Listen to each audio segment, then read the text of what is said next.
Hey Dylan, great to see you at the yoga show. Hi guys. Just want a couple of questions. We're getting asked by a lot of people. Who is yoga for and how did you get into it?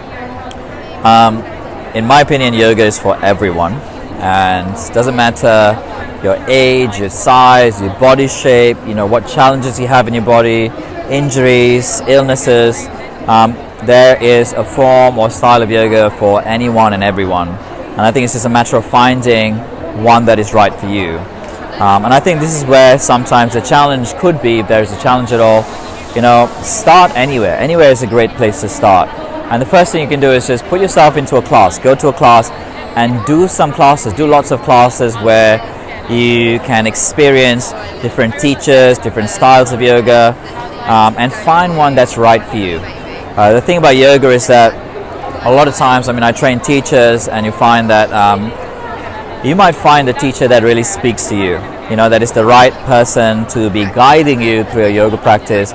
And maybe you will have various teachers as you go through your stages. So if you're someone who's just starting off with your practice, brand new to yoga, just get yourself in, put yourself into some classes, go and experience what's out there. Don't stop with the first teacher. Maybe just go and test out a few teachers around your area at least, just so you get an experience of the different types of yoga, the different experiences of what is yoga. And then, go and speak to your teacher before the practice and tell them if you've got injuries in your body, if you have challenges in your body. Let them help you, let them guide you through how to make the practice accessible. Find someone who can actually help you modify the practice and make it accessible for you, rather than feel like you are pushed or beaten into the practice, because that doesn't help anyone. Certainly not going to help you if you're working with injuries.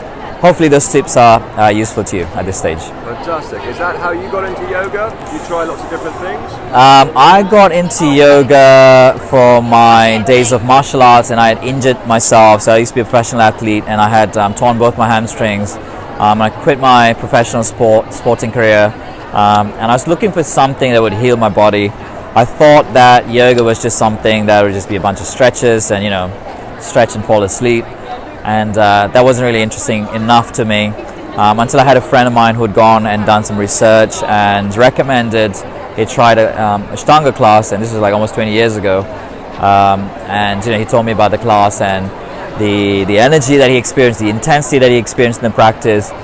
So that hooked me in initially. I actually, funny enough, even though I recommend going and trying many classes, I got hooked on the first one. I just knew how amazing I felt when I left that class, and I just had to go back. And I got hooked instantaneously, and just got straight into the practice from that point on. Fantastic. So you started through injury. So yoga is very good for injuries.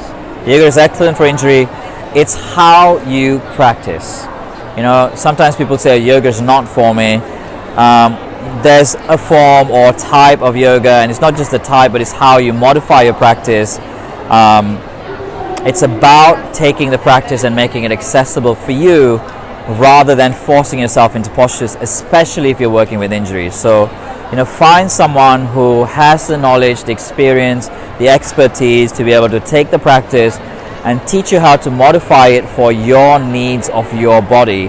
And when you can do that, it's how you practice each posture. And if I was to give you some basic tips, the breath is paramount, is number one. So the more attention you're placing on your breath, the more you're breathing deeply, it allows you to be really present in your body and your postures. The second tip I'd give you would be pay attention to all the sensations in your bodies, because that's what's going to help you feel into what feedback your body is giving through your postures. So, if your injury is saying, look, you need to stop there, then you need to really honor that. So honoring what your body wants and aligning the practice to what your body needs, would be my advice of the approach. That's great advice. And finally, Dylan, for someone who's never done it and is a bit scared or daunted, what final bit of advice would you give, be it a man or a woman? Sure. That first step can always seem a little bit daunting, really, with anything in life. And I get it. Yoga is a little bit strange.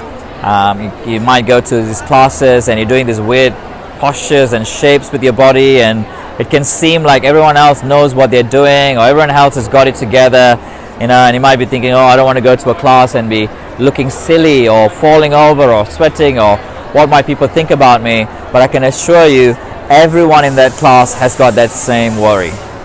So everyone might be feeling a little bit insecure about themselves, thinking, oh, are they looking at me? Are you looking at me? They might be thinking the same about you in a yoga class.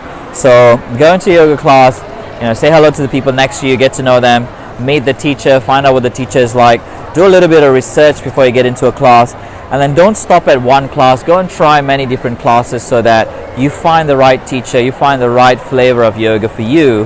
And if you're a guy starting on in your yoga practice, it can seem like there's all these myths. I call them the yoga myths.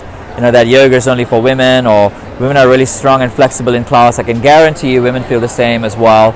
If you're a woman starting off in your practice, you might think, oh, I don't want a man in a class, but I can guarantee you everyone in the class is having some variation of the worry that you have. So put aside your worry and go and allow yourself to enjoy the process. Let yourself fumble, let yourself fall a little bit. Maybe you might do that the first time, but as you start to practice, these are the levels of learning, and we start off with unconscious incompetence, and then it starts to become a conscious incompetence. Maybe you go to class and you think, oh my god, I feel terrible at this or something like that, but you're not. And then it becomes a conscious competence because you're paying attention